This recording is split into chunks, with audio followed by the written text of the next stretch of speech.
100 Civics Questions with Answers. Part 6. Questions 76 to 90. Watch characters ask and answer. The more likes, the more content we can make. Hit that button. The classroom had grown accustomed to the rhythm of the lessons now. The students, though still focused, had begun to develop a sense of confidence. Andrea could see it in their eyes, each one eager to answer, prepared for whatever came next. As the projector flashed to life, displaying the next set of questions, Andrea smiled, ready to guide them through this final stretch of questions. All right, everyone, you're doing great. This next set covers some key aspects of American history and symbols. Let's dive in and keep up the momentum. Question 76. Why does the flag have 13 stripes? A. Because there are 13 states. B. Because there were 13 original colonies. C. Because there are 13 stars on the flag. I'll go with B, because there were 13 original colonies. Exactly. The 13 stripes on the American flag represent the original 13 colonies that declared their independence from Great Britain and formed the United States. Question 77.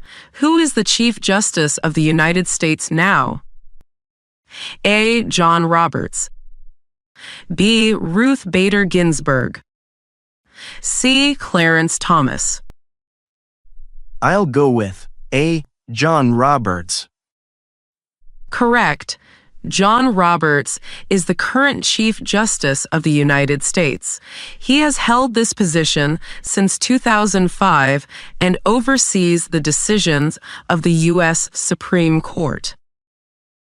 Question 78. What is the capital of your state?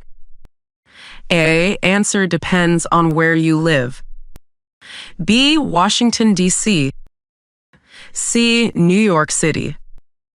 I'll go with A. Answer depends on where you live. Exactly. Each state has its own capital, and the answer depends on where you live.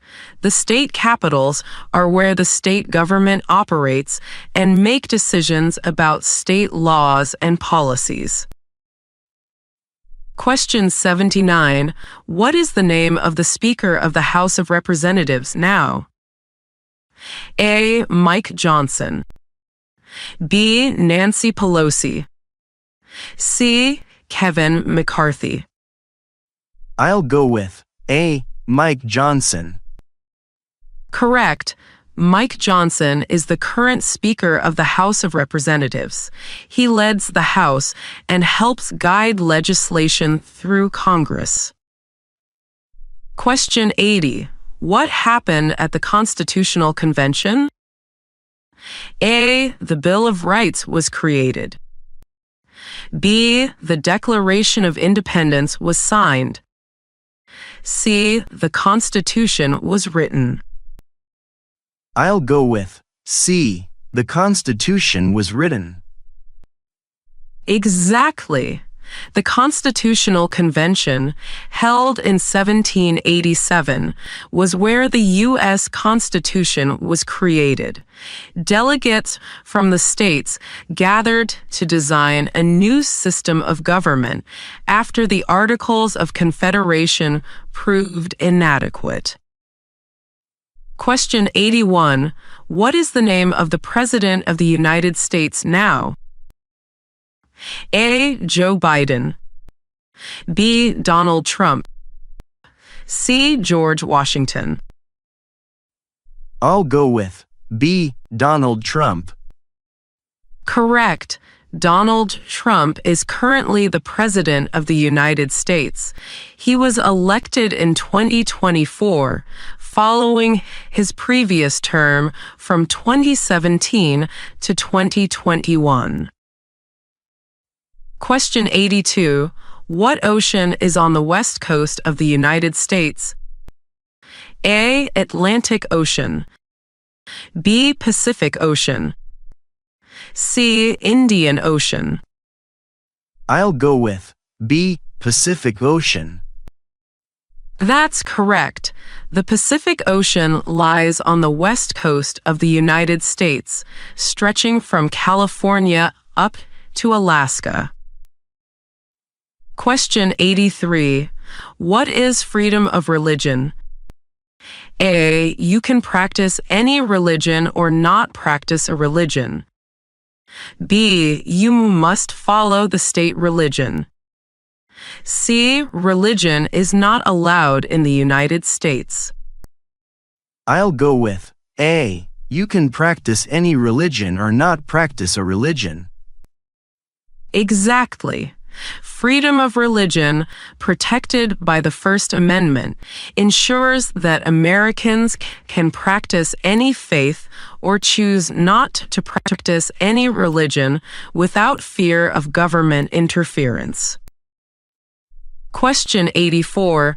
Who lived in America before the Europeans arrived? A. African Americans. B. Native Americans. C. Immigrants from Europe. I'll go with B. Native Americans. Correct. Native Americans were the first inhabitants of the land now known as the United States. They have a rich history and culture that predates European colonization. Question 85. What did Susan B. Anthony do? A. Fought for women's rights. B. Wrote the Declaration of Independence. C. Served as the first female president. I'll go with A. Fought for women's rights. Exactly. Susan B. Anthony was a key figure in the women's suffrage movement, advocating for women's right to vote and playing a crucial role in the passage of the 19th Amendment. Question 86. Who does a U.S. Senator represent? A. All people of the state. B. Only the people from their district. C. The President. I'll go with A. All people of the state. Correct.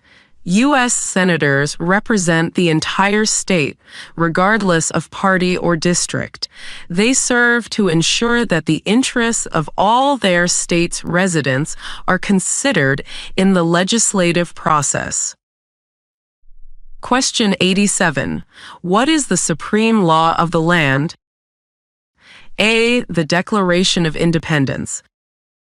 B. The Constitution. C. The Bill of Rights. I'll go with B. The Constitution. Exactly. The U.S. Constitution is the supreme law of the land. All laws and actions must align with the Constitution, and it provides the framework for the government. Question 88. What did the Emancipation Proclamation do? A. Gave women the right to vote. B. Ended World War I. C. Freed the slaves. I'll go with C. Freed the slaves. That's correct. The Emancipation Proclamation, issued by President Abraham Lincoln in 1863, declared the freedom of slaves in Confederate-held territories during the Civil War. Question 89. Why does a flag have 50 stars? A. Because there are 50 states. B. Because there are 50 original colonies. C. Because there are 50 presidents. I'll go with A. Because there are 50 states. Exactly. The 50 stars on the flag represent the 50 states that make up the United States of America. Each state is represented by one star. Question 90. Name one problem that led to the Civil War. A. Slavery. B. Women's rights. C. Economic depression. I'll go with A. Slavery. Correct. One of the primary issues that led to the Civil War was slavery, particularly whether it should be allowed in new states and territories. This disagreement deeply divided the nation. Great job, everyone. You've completed another set of questions. Keep reviewing and practicing. You're making incredible progress. See you next time. The students, now accustomed to the rhythm of answering and discussing, packed up their belongings with a sense of accomplishment. Their understanding of civics was deepening, and they were growing more confident with each question. There was an air of camaraderie as they filed out of the classroom, eager to continue their preparation for the final stretch ahead.